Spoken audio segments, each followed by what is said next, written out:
Bonjour, ici, cette vidéo-là va s'adresser aux responsables et aux usagers. Aux responsables pour être capable de faire le montage-démontage du cylindre et les usagers pour comment on utilise ce type de machine.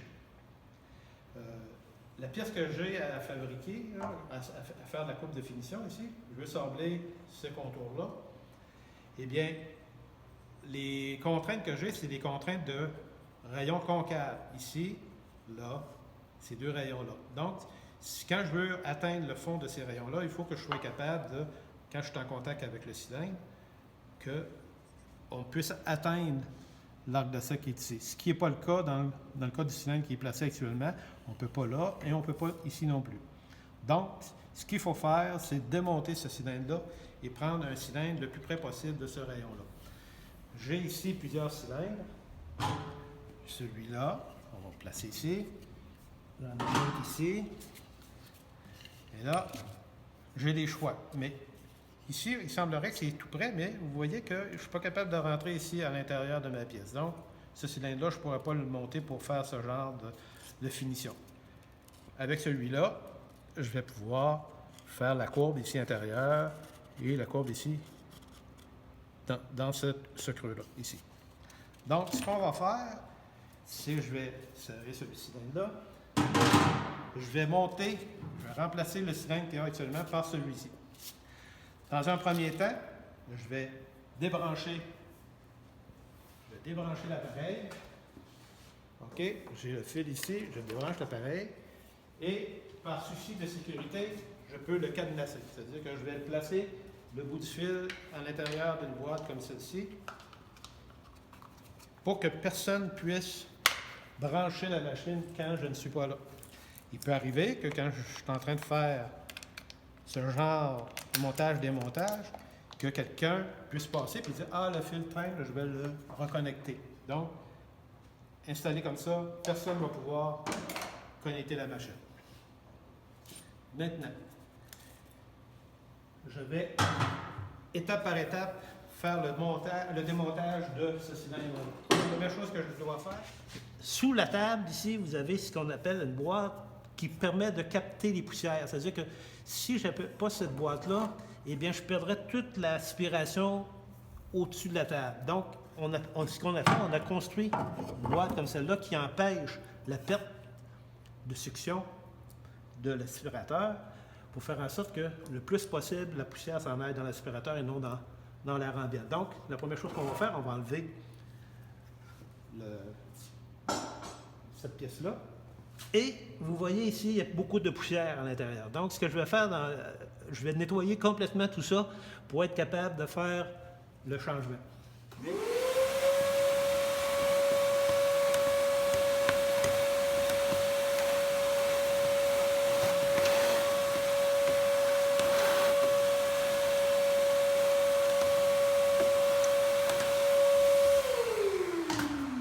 La zone qui doit être nettoyée, c'est surtout cette partie-là ici. La partie où le cylindre vient se détacher du membrane. Okay. J'ai deux clés. J'ai une clé 1 pouce et quart et une clé 1 pouce et 1/8. La clé d'1 pouce et quart, je viens de la placer sur l'écrou la plus basse. Puis la clé d'1 pouce et 1/8 sur l'écrou du mandrin. Et là, qu'est-ce que je fais? Je pousse vers la droite pour dégager le cylindre. Et là, j'ai le cylindre, je peux le dévisser. J'enlève le cylindre, je le dépose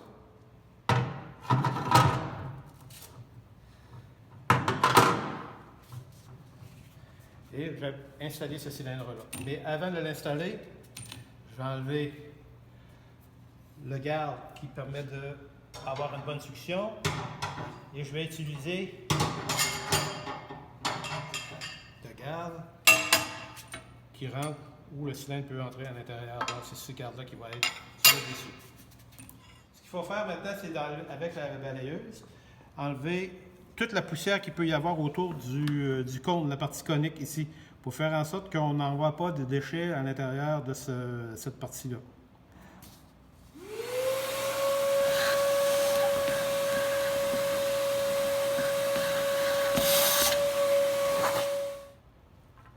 la prochaine étape, à partir du cylindre qu'on a à installer, on peut prendre un chiffon pour enlever la poussière.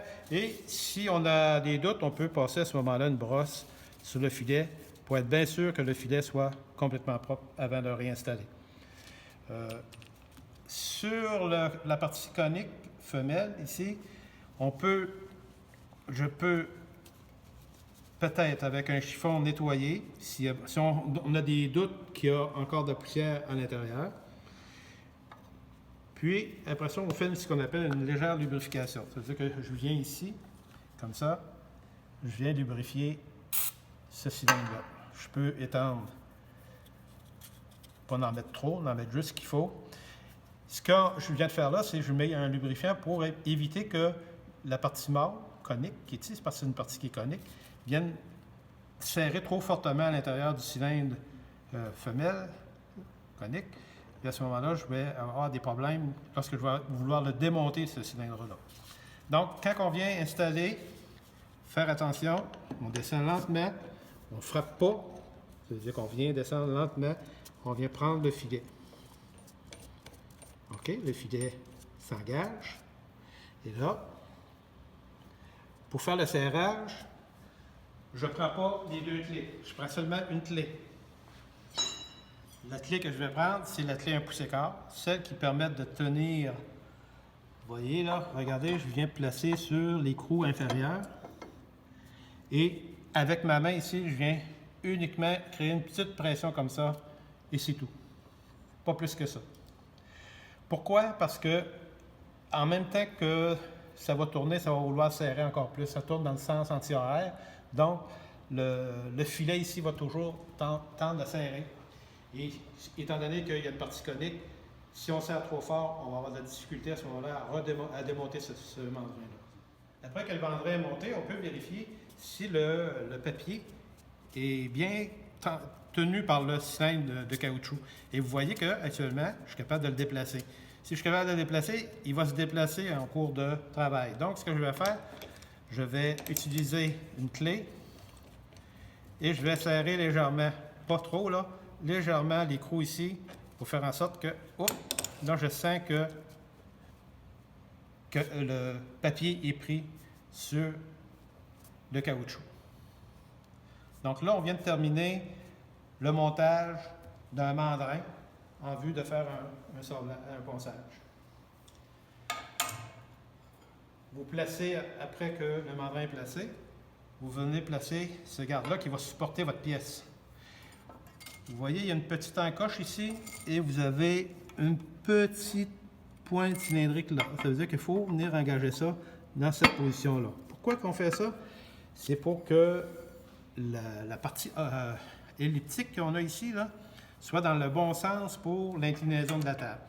Tout à l'heure, on verra comment on fait pour incliner la table.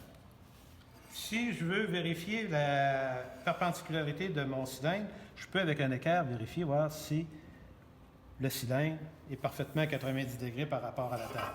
Je fais ça sur deux plans et je vois ici que mon cylindre est à 90 degrés. Pourquoi on fait ça? Parce que si jamais il y avait quelqu'un qui l'a utilisé puis il avait incliné la table puis il ne l'avait pas ramené à la perpendicularitée, bien à ce moment-là, vous allez poncer une pièce et vous allez avoir une pièce dont les surfaces ne seront pas nécessairement perpendiculaires au plan. Après que ça c'est fait, je remets en dessous, je vais remettre la pièce qui permet de capter plus facilement la poussière. C'est-à-dire qu'on vient bloquer la perte de succion. C'est-à-dire qu'à ce moment-là, la succion va se faire ici autour de notre mandrin. On va enlever le cadenas. On va décadenasser la machine. Ici, je l'ai décadenassé pour vous montrer que si jamais vous faites un travail de ce type-là et que vous ne voulez pas avoir de problème au niveau de surveillance, si le fil est connecté ou pas, bien, en l'ayant cadenassé, bien, on règle ce problème-là. Donc là, ici, je viens de reconnecter la machine. Je vais faire un test pour voir si, OK, la butée, on a une tige ici qui vient s'appuyer sous la table ici. Et à ce moment-là, quand je tourne la table comme ça, puis je viens d'appuyer sur la butée, ma table ici, elle est perpendiculaire à mon cylindre. Pour le prouver, on va le vérifier à nouveau. Et ici, on vérifie voir si notre cylindre est vraiment à 90 degrés. Eh bien, il est à 90 degrés. Cette machine-là, on peut monter un cylindre gros comme celui-là jusqu'à celui-là. Donc, on a une plage de plusieurs cylindres. OK? Celui-là mesure 4 pouces. Et lui, il mesure 5,8 de diamètre. Si je travaille avec un cylindre comme celui-là, le grain de brasief, lui, il passe à 150 pieds par minute sur la surface de la pièce. Tandis que celui-là, il passe à 20 pieds. Parce que la machine elle tourne à une vitesse constante. Donc, si je travaille avec un gros cylindre, j'ai plus tendance à brûler des pièces que si je travaille avec un petit cylindre. La partie qui s'en vient, c'est la partie qui s'adresse aux usagers. Les usagers, eux, ils n'ont pas à monter la machine, mais ils vont avoir à travailler leur pièce. Donc la pièce, elle peut bouger dans tous les sens sur la table. La chose qu'il ne faut pas oublier, quand on va sabler, poncer, on va démarrer notre aspirateur ici et faire en sorte que l'aspiration se fasse ici. Je sens ici là, de l'aspiration autour de mon cylindre. Donc, la poussière va s'en aller dans l'aspirateur. Comment on prépare notre pièce? Eh bien, vous voyez ici la pièce, là, j'ai essayé de m'approcher le plus près possible de le trait que je vais atteindre.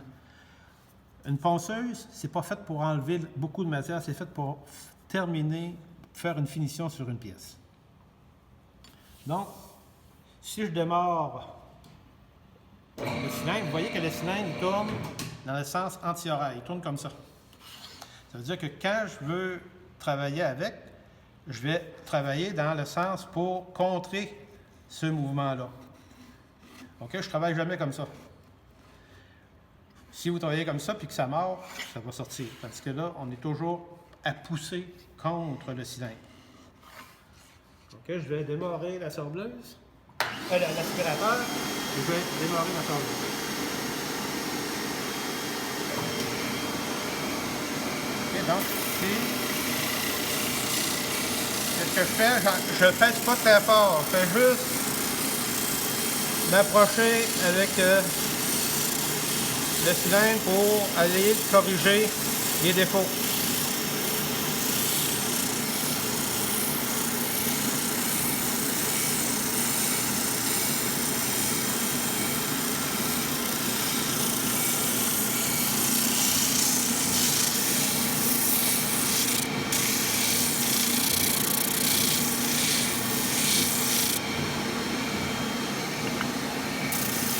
Donc, ce que vous faites plusieurs passes. OK. Quand on s'aperçoit que notre papier est encrassé, on peut utiliser cette gomme-là pour venir enlever les particules qui ont collé dans le papier sablé. Et là, on va avoir un meilleur rendement au niveau du travail qu'on est en train de faire. OK. Ce que je viens de faire ici, là, les courbes concaves sont beaucoup plus faciles à atteindre avec une précision quand on travaille avec ce type de machine-là. Quand on va arriver ici, ça va être un petit peu plus difficile parce que là, ça va faire des facettes. C'est-à-dire que ça va être l'habileté de la personne qui travaille sur ça qui va faire que ça va être une courbe lisse. OK, donc je vais m'attaquer à la partie supérieure ici là, pour vous montrer que c'est un petit peu plus difficile d'obtenir une belle courbe quand c'est la partie convexe.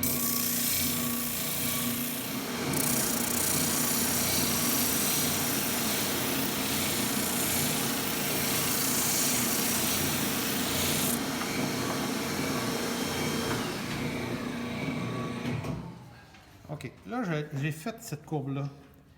Vous ne pouvez pas y toucher parce que c'est une vidéo, mais ici ma courbe, là, elle est complètement lisse. Pourquoi? Parce que le contact que j'ai avec le cylindre ici, là, il est beaucoup plus grand que quand je viens attaquer cette partie-là, parce que je viens l'attaquer tout comme des petites facettes. Ça dépend de ma dextérité à maintenir la pièce sur le cylindre qui va faire en sorte que je vais avoir une belle courbe complètement lisse. Vous voyez que la surface de ma pièce, il n'y a aucune brûlure. C'est-à-dire que moi, ce que j'ai fait, j'ai appliqué une pression pas très grande. En réalité, j'ai été un peu plus patient que certains qui arrivent et viennent appuyer puis pousser avec un effort grand contre le papier. Et je vais vous expliquer pourquoi que ça brûle. OK. Et, là, ce que je vais expliquer, c'est pourquoi on brûle le bois avec un cylindre comme celui-là. OK? Le cylindre, c'est la partie ici. Vous avez des grains d'abrasif qui sont répartis tout le tour du papier. Et vous avez de la colle qui maintient les grains avec le papier. Quand on vient avec une pièce de bois, puis qu'on vient appuyer sur les grains d'abrasif, bien, les abrasifs, ils arrachent le bois. Mais si la force qu'on exerce, c'est une force petit p, mais qu'on décide de faire une force grand P, on pèse beaucoup sur là, à ce moment-là, qu'est-ce que ça fait? C'est que ça échauffe les abrasifs, mais aussi, ça échauffe toute la partie. Et à ce moment-là, ici, entre les dents, là, je n'ai pas d'une autre couleur, mais entre chacun des grains d'abrasif, vous avez un colmatage de matière, de bois, qui fait en sorte que ça vient bloquer la surface. Plus on en met, eh bien, à un moment donné, la chaleur, la température, là, elle monte beaucoup, et à ce moment-là, ça chauffe le bois. Et on n'a plus de rendement. C'est la raison pour laquelle, quand on a fait tout à l'heure, on a pris un bloc efface, là, ici. Qu'est-ce qu'on fait? C'est qu'on vient enlever, sur la surface, on vient enlever cette poussière-là. Et si on pèse trop fort, ben, on a des résultats comme ceci. Comme ceci. Vous voyez, là, ici, là, la pression qui a été exercée était trop grande. Et même avec les faces, on n'est pas capable de faire partir ça. Pourquoi? Parce que c'est encastré dans les abrasifs. C'est la raison pour laquelle, quand on fait du ponçage, c'est pas du dégrossissage, c'est de la finition. C'est-à-dire qu'on exerce une pression normale et on doit être patient.